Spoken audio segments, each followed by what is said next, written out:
हमारे हालात सच में 10 साल पीछे चले गए। नहीं संजय अवस्थी जी, मैं सच बता रहा हूँ। देखो, आपने अपनी कुर्सी की पेटियां बांध लो। ये फ्लाइट ऐसे उड़ेगी, ये ऐसे उड़ेगी कि जिसको जो खाना पीना पहले ही खा पी लो, क्योंकि माननीय मुख्यमंत्री जी की जैसी रफ्तार है तो पक्का ये क्रैश होगी। मेरा ये आपसे सबमिशन है कि प्लीज, और सरकार से, for the sake of God, मतलब कुछ करो। ऐसे खाम खा आप लोगों ने सच्चाई में हमें बर्बाद कर दिया। माननीय मंत्री जी पीडब्ल्यूडी वाले भी यहाँ बैठे हुए हैं। माननीय मंत्री जी गए 30 साल, हमें भी बहुत उम्मीद थी और इनको भी उम्मीद थी। एक डबल लाइन ब्रिज बनाया था, मंत्री जी वहां से गुजर गए पर पट्टिका नहीं लगाई। मैं चाहता था कि माननीय विक्रमादित्य जी पीडब्ल्यूडी मिनिस्टर अपनी पट्टिका लगा करके जाते तो और अच्छा होता, और डिवीजन की बिल्डिंग भी बन ही गई थी। पता नहीं क्यों इन्होंने क्यों नहीं किया। अच्छा, इनसे उद्घाटन क्या करवाया गया? आपसे जो उद्घाटन करवाए गए, जिस लड़ोग रोड को ऊपर बढ़ोत तक करवाया गया, उसको तो मैं उद्घाटन कर चुका था। घट्टा रोड को मैं कर चुका था, क्योंकि प्रधानमंत्री ग्राम सड़क योजना में बनी थी। ये जो डिपार्टमेंट के लोग हैं, आपको ये कसने चाहिए कि भाई तुम जो है वो उद्घाटन किए हुए चीजों का उद्घाटन करवा रहे हो। ऐसे जो योजना हमने चलाई वो योजना आपने बदल दी, जिसका जीता जाता उदाहरण ये है। अब अटल आदर्श विद्यालय जो है वो हमारी सरकार ने बनाने शुरू किया, आपने उसको बना दिया। वो आप तो गांधी लगाते हैं हर स्कीम में। क्या स्कीम थी वो? राजीव कुछ, हाँ, वो गांधी गूंधी ले आते हैं। नहीं, उसमें क्या है कि आपको फोकस करना चाहिए था कि भाई अटल पे फोकस कर लेते हैं, गांधी जी को उसको साथ जोड़ देते हैं। तो बेसिक फंडा तो शिक्षा देना है, बेसिक फंडा तो शिक्षा देना है। For the sake of quality education in government schools. असर का सर्वे पढ़ रहे थे, annual status of education report का सर्वे पढ़ रहे थे। उन्होंने आधा पढ़ा, उसको पूरा पढ़ते तो उसमें सारा पता लग जाता। मैं बोलूंगा तो फिर बड़े सारे लोग नाराज हो जाते हैं, इसीलिए मैं वो आज नहीं बोलूंगा, वो लास्ट के साल में बोलूंगा। बड़ा दबाव है मेरे ऊपर, संजय अवस्थी जी का दबाव रहता है। ये हमारे कप्तान थे ना, इसीलिए क्रिकेट मैच वो भी हारे हम, कितनी बाइडें फेंकी। आप स्पेशल ट्रीटमेंट हमें दो, क्योंकि हमारे हालात सच में, आप तो खुद वहां जाके आए। कई फ्रेजाइल एरिया ऐसे हैं जहां पर लूज टाटा है और वहां पर सड़क का टिकना बड़ा मुश्किल हुआ। धन्यवाद व्यक्ति हैं। ठहरो तो अभी बाइंड अप करता हूँ, आपकी प्रशंसा करूंगा। अब इस चर्चा में भाग लेंगे माननीय सदस्य डॉक्टर हंसराज।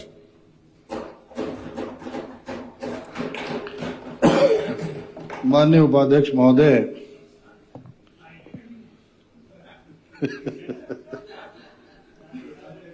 माननीय बुटेल साहब बाहर चले गए, आ जाएंगे। ये जो माननीय गवर्नर साहब से 1 घंटा और 27 मिनट अभिभाषण दिलवाया गया, उसमें एक बहुत जबरदस्त टेक्निक जो है वो आप लोगों ने लगाई है। और वो टेक्निक ये है, जब मैं कॉलेज में पढ़ाया करता था, एक मेरा मित्र था, वो कहता था यार, आर्ट्स में जब हम लोग पढ़ते थे, 2001-2 से पहले की बात है, कि आर्ट्स में पढ़ते हुए हमारे नंबर नहीं आते।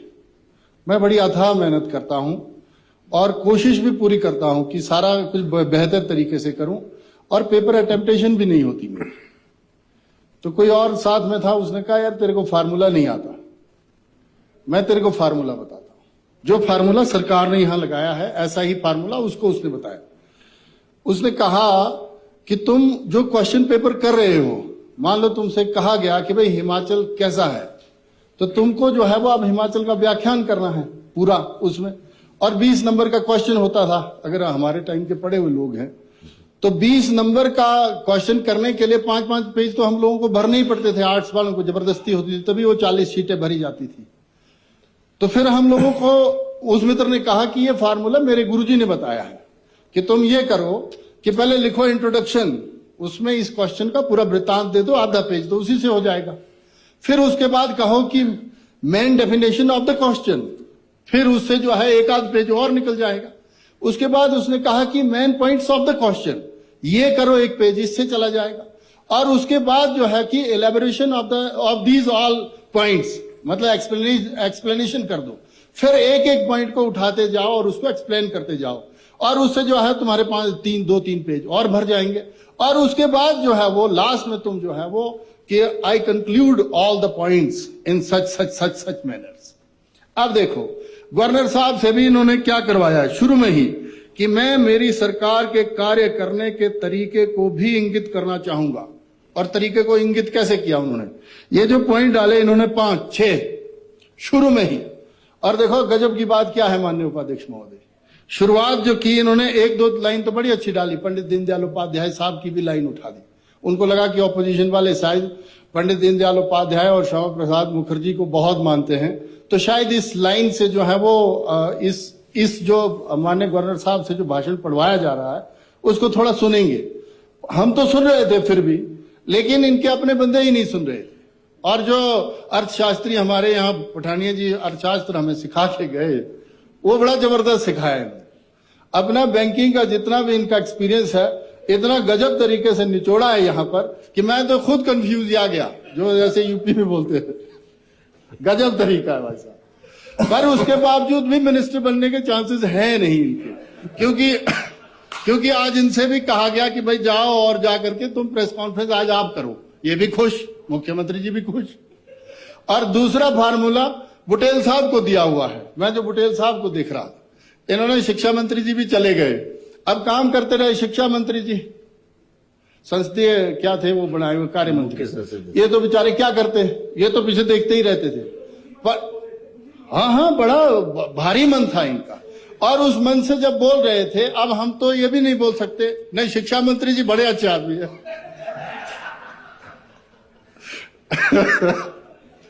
इनका तो विराट रूप है, ये आधे से रावण है, पूरे नहीं है। इसीलिए मेरा निवेदन है कि माननीय राज्यपाल साहब से जो आप लोगों ने इतनी देर में पढ़ाया, ये सच में उस बड़ी जो गरिमा थी, मैंने तो उनको दिया था सुझाव, मैंने कहा पढ़ा हुआ समझा जाए, आप 2 मिनट में ही निकल लेना, बाद में फिर हमें इसका व्याख्यान करना पड़ेगा। और हमारे पत्रकारों ने भी खींच दिया उसको बड़े गजब तरीके से। तो ये सारी जो व्यवस्था है, मुझे लगता है अव्यवस्था के रूप में चली हुई है। स्टेट का तो मुझे पता नहीं क्या चल रहा है क्या नहीं चल रहा है, सीधा मैं चुराह की तरफ ले जाता हूं आपको। माननीय मंत्री जी पीडब्ल्यूडी वाले भी यहां बैठे हुए हैं। नहीं, ये तो जल शक्ति है। मेरा माननीय, मैं तो उपाध्यक्ष महोदय, हंसी इस बात की आ रही है, मैं सच गजब स्थिति में हूं। मैं धन्यवाद करना चाहूंगा पूर्व मुख्यमंत्री आदरणीय ठाकुर जयराम जी का, सच से दिल से मैं सच्चाई से कह रहा हूं। देखो जितने डिवीजन, जितने सब डिवीजन, 246 तो मैंने सड़कें बनाई अपने टाइम में। और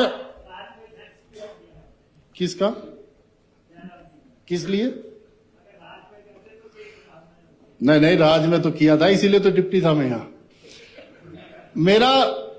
मेरा सिर्फ आप लोग ये समय खाते हैं मेरा, फिर मैं आप बोलते समय हो रहा है।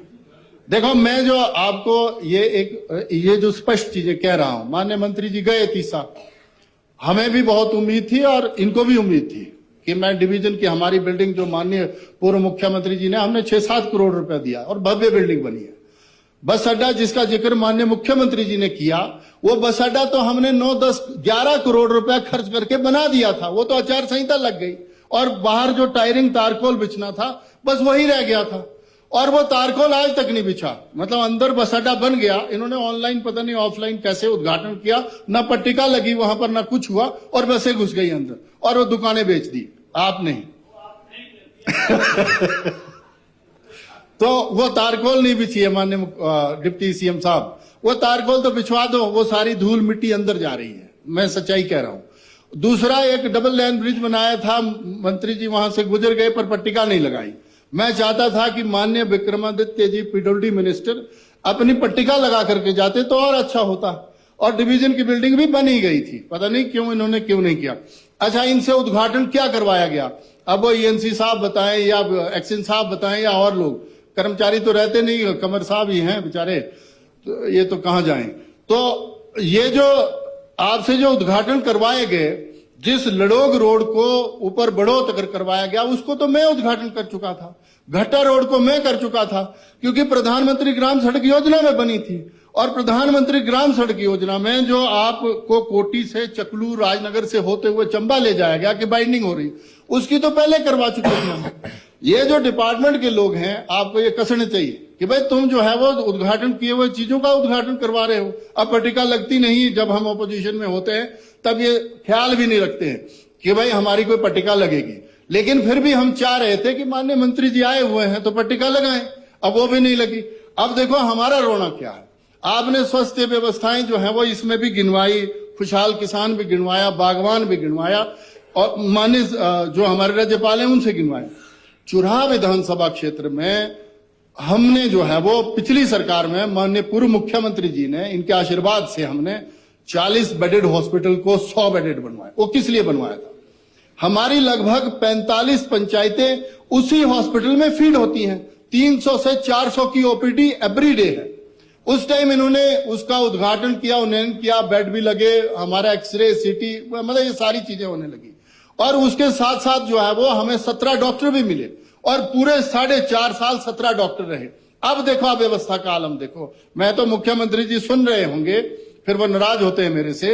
मैं उनसे फिर ये रिक्वेस्ट करना चाह रहा हूं कि उन हमारी 47 पंचायतों के लोगों ने आपका और बाकियों का क्या बिगाड़ा हुआ है? हमें आज 2 ही डॉक्टर वहां पर है और वो भी डेपुटेशन में। कभी कलेल पीएचसी से उठाया जाता है, कभी बोंदेड़ी से, कभी नकरोर से, कभी जसौरगढ़ से उठाया जाता है। ये बड़ा दुर्भाग्यपूर्ण विषय हो गया है। वो तो रेफरल से भी बदतर चला गया। स्वास्थ्य वहां पर जो सैनिटेशन के लिए हमने बंदे रखे थे आरकेएस में भी पैसे की जो है वो किल्लत हो गई और अब वो जो बंदे रखे थे वो भी ड्रॉप करने पड़े हॉस्पिटल वालों को। हमारे हालात सच में 10 साल पीछे चले गए हम लोग। मैं ये आप लोगों को बताना चाहता हूं, माननीय मुख्यमंत्री जी से निवेदन करना चाहता हूं। देखिए, उस हॉस्पिटल ने बहुत मतलब उस हॉस्पिटल के थ्रू हमारी पूरी कंस्टिट्यूएंसी लगभग फीड होती है। अब जो मेडिकल कॉलेज चंबा है उसका भी आलम ऐसा हो गया है, वहां से हम लोग रेफर होकर के सीधे टांडा आ जाते हैं। तो स्वास्थ्य सेवाएं भी माननीय उपाध्यक्ष महोदय हमारी बहुत चरमराई हुई है। इसका जिक्र अगर माननीय राज्यपाल जी के अभिभाषण में करवा देते तो वही अच्छा होता। अब देखिए, आज कल एक खबर छपी थी जो मैंने इस मोबाइल में मेरे को किसी ने भेजी कि आजकल वो लगी हुई है बच्चों की परीक्षाओं में बिजली बोर्ड का डिवीजन ले रहा है बच्चों की परीक्षाएं। मतलब मेरी लगभग 6 पंचायतें ऐसी हैं जहां पर हमारे उन गांव में लाइट की व्यवस्था ही नहीं, मतलब लाइट है ही नहीं। ट्रांसफार्मर जो जलता है वो 2-2 महीने नहीं आता। मैंने पीछे क्वेश्चन भी किया था इनसे कि जनाब वो डिवीजन माननीय पूर्व मुख्यमंत्री ठाकुर जयराम जी ने इसीलिए दिया था कि हमारे चंबा में डिवीजन के नाम पर एक तीसा में डिवीजन होना चाहिए, क्योंकि वही भरमौर को फीड कर रहा है, वही चंबा को फीड कर रहा है, वही तीसा को करेगा, तो कैसे होगा ये? अभी देखो ये जो खबर छपी है ये बड़ी वो है, आत्मा को झुंझुलाने वाली खबर है कि हमारी जो गुलई है बैरागढ़ पंचायत है, ये अमर उजाला ने छापी है खबर। और मेरे को जो वो कह रहे थे कि हमारा गलुआ जो ये हडेंगल गांव है, दलेंजन गांव है, ये सारे के सारे जितने गांव हैं ये सारे आज भी 3-4 दिनों से 5 दिनों से लाइट नहीं। क्या पेपर देंगे बच्चे? और माननीय ये शिक्षा मंत्री जी कह रहे थे कि गुणात्मक शिक्षा की तरफ हम लोग बढ़ रहे हैं। हमारे हालात सच में बदतर हो गए हैं। हमारा डिवीजन डीनोटिफाई किया बिजली बोर्ड का। हमने कहा भाई दूसरे हिमाचल की तरह हमें मत ट्रीट करो। हम लोग एस्पिरेशनल इसीलिए हैं कि हमारे वहां व्यवस्थाएं नहीं हुई हैं, इसीलिए रोज चिल्ला के बोल रहे हैं। और ऊपर से अब वो जो एस्पिरेशनल ब्लॉक है सिर्फ तीसा और पांगी ही रह गया, हमारा पांगी। तो उसमें भी जो है वो माननीय मुख्यमंत्री जी ने आश्वासन दिया, 2 साल हो गए, अब वो ना डिवीजन आया हमारा, ना सब डिवीजन आया, ना तारे, ना खंबे, ना कुछ। और हमारी ऐसी स्थिति हो गई है कि हम आज से 10 साल पीछे चले गए। बड़ी मुश्किल से एक ट्रैक पकड़ा था जब कांग्रेस के आपके विधायक हुआ करते थे 2012 से पहले, तब तो हालात खराब थे ही थे, कोई गांव कनेक्ट नहीं हुआ होता था। 16 ही सड़कें मुझे विरासत में मिली थी। आज हमारे पास 246 सड़कें तो हमारी अपनी बनाई हुई है पूर्व मुख्यमंत्री जी के आशीर्वाद से। और लगभग सारी सड़कों का उन्नयन जो है वो ग्रामीण सड़क योजना में हो चुका है, प्रधानमंत्री ग्राम सड़क योजना। और लगभग 5000 मकान तो प्रधानमंत्री आवास में आए हुए हैं। अब जल शक्ति की तरफ आते हैं। जल शक्ति में मुझे चिंता इस बात की है, माननीय मंत्री जी या डिप्टी सीएम साहब यहां पर हैं, आप एक आदेश जारी करो। लगभग 500 करोड़ रुपए की सैंक्शनें हमारे वहां थी और काम भी चल पड़ा था। काम भी आधा हो गया, 70%, 75%। उसमें आप जवाब दें, उसमें क्यों अब वो पूरे हो नहीं रहे हैं प्रोजेक्ट? देखो, सबसे बड़ा प्रोजेक्ट था हमारा गुनघराट का, लगभग 38 करोड़ रुपए हम उस पर खर्च कर रहे थे। इनटेक बन गया, उसका जो सप्लाई चेन है वो सारा बन गया और जो डिस्ट्रीब्यूशन टैंक्स हैं वो भी बन गए। लेकिन अब उसकी बहाली नहीं हो सकती क्योंकि डिस्ट्रीब्यूशन में जो हमारा फिल्टर बेड लगने थे वो नहीं बन पाए। यही 10-20 लाख का झोल रहा होगा, वो भी रह गई स्कीम हमारी। अब देखो उसका नुकसान क्या हो रहा है। ऐसा सभी स्कीमों में हो रहा। हिमगिरी में हमारी एक थी, सनवाल से लेकर के सही कोठी तक थी, हमारा बौंदेड़ी से मंगली तक एक थी, हमारे यहाँ खुशनगरी से लेकर के खजुआ तक एक स्कीम थी, हमारा चांजू के इलाके में एक स्कीम थी। सारी की सारी स्कीमें खड़ी हो गई माननीय मंत्री जी। अब दिक्कत क्या हो गई है, वो टैंक भी लोगों ने जो है वो खराब करने शुरू कर दिए, पाइपें चुरानी शुरू कर दी। अब दिक्कत यह हुई कि जब तक उसमें पैसा आएगा तब तक वहां पर न पाइपें होंगी न टैंक साबित बचा होगा। ये डायरेक्शन तो आप दे ही दो अपने सेक्रेटरी को या ईएनसी जो भी जिसको भी देंगे आप, कि भाई कम से कम रख रखाव तो रखो, जब तक वो पूरी नहीं होती 2 साल तो बचाओ जब तक हमारी सरकार नहीं आती। मेरा ये आपसे निवेदन है। नहीं, मैं साफ बोल रहा हूं, आनी तो है ही है। अब जैसे आपने वो किए हुए हैं। नहीं संजय अवस्थी जी, मैं सच बता रहा हूं। देखो अपने अपनी कुर्सी की पेटियां बांध लो। ये फ्लाइट ऐसे उड़ेगी, ये ऐसे उड़ेगी कि जिसको जो खाना पीना पहले ही खा पी लो, क्योंकि माननीय मुख्यमंत्री जी की जैसी रफ्तार है तो पक्का ये क्रैश होगी चीजें, और पक्के बचेंगे वही जो थोड़ा बहुत काम करेंगे। तो मेरा ये निवेदन है, मैं तो हिमाचल की जनता से भी आग्रह कर रहा हूं। देखो हुआ क्या है, पिछली सरकारें जैसे जो योजना हमने चलाई वो योजना आपने बदल दी। जिसका जीता जाता उदाहरण ये है, उसका नुकसान जनता को होता है। अब अटल आदर्श विद्यालय जो है वो हमारी सरकार ने बनाने शुरू किया, आपने उसको बना दिया। वो आप तो गांधी लगाते हैं हर स्कीम में। क्या स्कीम थी वो, राजीव कुछ, हाँ वो गांधी गूंधी ले आते हैं। नहीं, उसमें क्या है कि आपको फोकस करना चाहिए था कि भाई अटल पे फोकस कर लेते हैं, गांधी जी को उसको साथ जोड़ देते हैं। तो बेसिक फंडा तो शिक्षा देना है, बेसिक फंडा तो शिक्षा देना है। For the sake of quality education in government schools. असर का सर्वे पढ़ रहे थे, annual status of education report का सर्वे पढ़ रहे थे, उन्होंने आधा पढ़ा, उसको पूरा पढ़ते तो उसमें सारा पता लग जाता। देखो मैं तो आपसे ये आग्रह कर रहा हूं माननीय उपाध्यक्ष महोदय, कि आपने इतना सारा भाषण माननीय राज्यपाल महोदय से दिलवाया, ये ठीक किया, दिलवाया तो दिलवाया, इसमें क्या दिक्कत है। लेकिन जो प्रत्यक्ष चीजें हैं, जैसे चंबा जैसा जिला जो नितांत जो है वो आकांक्षी रहा है हर बार, उसको बहुत जरूरत है फीड करने की।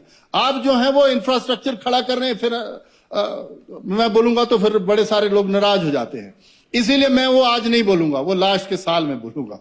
तो मेरा ये निवेदन है कि अभी तो जो आएगी सो आएगी स्थिति, सर खुल के नहीं बोल पा रहा हूं मैं वैसे ना जैसे।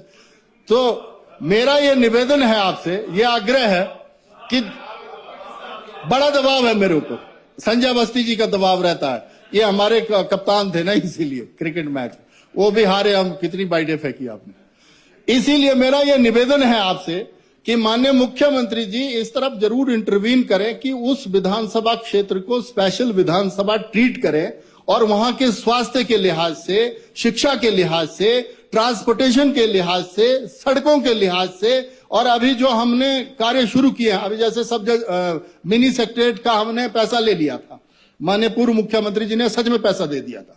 टेंडर बड़ी मुश्किल से करवाया है। पीडब्ल्यूडी मिनिस्टर साहब से निवेदन है, आपका विभाग ही उसको एग्जीक्यूट करेगा। टेंडर हुआ है, किसी को निकला भी है, बोलना भाई काम ही शुरू कर दे यार। अब वो पता नहीं काहे को उसने खड़ा किया हुआ उस काम को। तो मेरा ही आपसे निवेदन है, अभी जैसे ये बरसात हुई थी उसमें बहुत सारे हमारे सड़क, जो मुख्य सड़क है चंबा तीसा, उसमें CIRF का जो वो पैसा मिलता है, इसमें हम माननीय गडकरी जी से भी मिले। अब मैं आपसे ये सबमिशन करना चाहता हूं माननीय मंत्री जी से, मुख्यमंत्री जी से भी, कि हमारा 2019-20 से हमारी सरकार के टाइम में भी गया, और आपसे भी विशेष आग्रह करना चाह रहा हूं, कोटी से लेकर के बड़ो से लेकर के कफाड़ी, ये लगभग 87 करोड़ की हमारी DPR वहां सबमिट हो गई है, और उन्होंने कहा कि हम अप्रैल में दे सकते हैं अगर मंत्री जी या सरकार रिकमेंडेशन देगी। आप स्पेशल ट्रीटमेंट हमें दो, क्योंकि हमारे हालात सच में, आप तो खुद वहां जाके आए, कई फ्रेजाइल एरिया ऐसे हैं जहां पर लूज टाटा है और वहां पर सड़क का टिकना बड़ा मुश्किल हुआ है। तो वहां पर हमें स्पेशल, और इस बार जो बारिश हुई है उसने भी बहुत डैमेज किया है।